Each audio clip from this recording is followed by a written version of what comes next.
Hi guys, it's Kyle from Regrettable Props, and we're going to be making the Orochi build, the final part of the series. We're going to be covering the shirt, and along with some extra fabric pieces, and just pretty much just tying up everything together, aging it a bit, and you can see me at the very end put everything together. But anyways, what I'm going to be starting off is I'm using the gray shirt that I picked up from the thrift store. It's the correct size that I need, but I am cutting out only the top part of the sleeves of the arm, and then only across the back and a little bit of the back portion of the collar. I am then tracing using that cutout piece as like a template for putting it on my material of the olive drab long sleeve shirt that's obviously too big. From there, I'm cutting out some brown strips of fabric. I don't have a long enough piece, so I have to cut out many of those brown pieces of fabric and then sewing them together until I get a long enough piece. And the reason I'm doing this is because I'm going to be using this brown piece of fabric to be a border or the trim that goes around the green olive drab portion of the shirt. And then once we have all that stitched together, we're going to be connecting that to the gray shirt. That brown strip is about 1.5 inch width to give you guys an idea for yourself. Try and ballpark this. I would not advise using hot glue to try and connect any of this, simply for the durability of it. But take your time, measure multiple times, sew it once, that way you don't have any mess ups. Here you can see we got some pretty clean edges. All the seams are going to be obviously on the inside of the fabric. If you feel like you guys need to add some additional detail work, obviously by all means go ahead and take it a step further for yourself, but this is simply what I'm doing in my tutorial, or at least guide for this section of this build for you guys. Once you've stitched the brown and the green together, like I had said before, we'll be connecting it to the gray shirt, making sure you have the correct faces, the outside and the outside meeting or facing each other. That way when you turn it inside out, it properly has the stitching the right way, and all the seam lines and cut lines are all done perfectly. If you do not have that much of a sewing knowledge, use someone that does, or find someone. I use my mom. Thank you, Mom. Here you can see it fully assembled, what it looks like.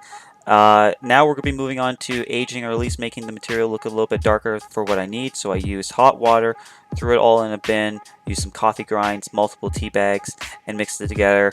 Obviously, the longer you let it soak in this concoction, the darker it'll be. The white fabric you currently see is what we did in part 1, and I left that portion slightly in the water mixture for a little bit, and then I put it out and put it in a plastic bag, letting the blue half sit in the water. Now what we're going to be doing is connecting the arm, forearm, and hand pieces. I'm just using hot glue.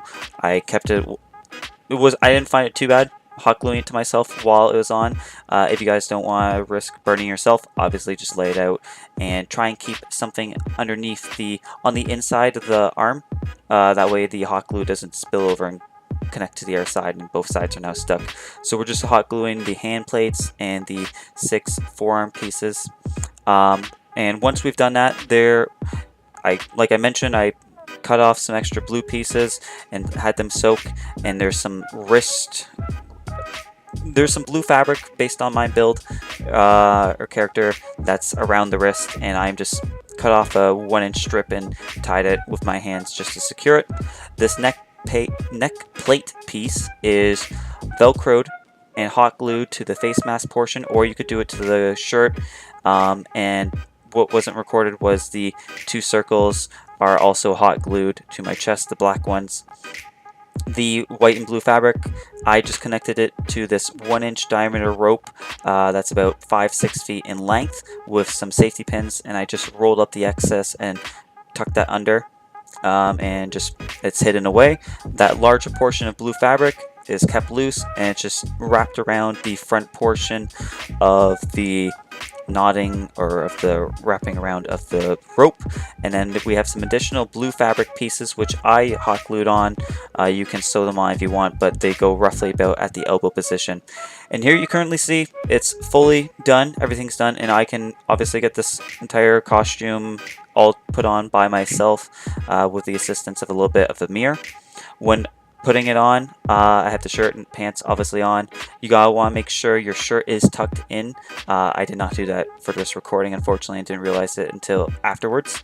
I'm just tying up the shin guards at the time being.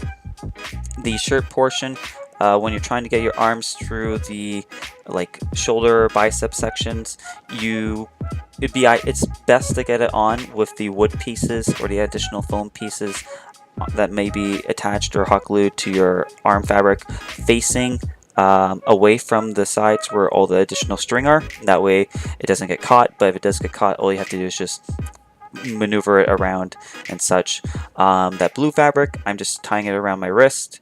This section that was not situated properly with all the leather pieces and wood planks, I end up connecting some buckles to the burgundy looking foam square pieces. That way it sit properly. The rope is obviously tied around my waist. We have that circle piece, which I did not, in this recording, put it on properly. It's supposed to be wrapped around a little bit differently, but here you can see it's all fully done. I hope you guys were able to follow along in my video of the Orochi, I'm kidding, Orochi build. I may be saying that off a little bit, but as you currently see, we have everything done. If you feel like it needs a bit more weathering or aging or distressing, there's obviously a bunch of different processes you guys could go about it. Here I'm just showing you some mobility. The mobility is not too bad. The only thing is when you raise your arms above your head, it kind of bonks the bottom of the helmet because of that pieces of foam that stick out right beside the base of the helmet. What else? I don't have shoes. That's another thing. I was not Tabi, T-A-B-I, however you pronounce that properly. I don't have shoes currently. I may do it in the future, or I may just do long socks with toe flip-flops. Anyways, it's been Kyle from Regrettable Props, and I hope you guys have a good day and able to follow along. Tune in next week. I try and do a new video every week, and I do my best to keep you guys updated on my Facebook page. Anyways, have a good day. Bye.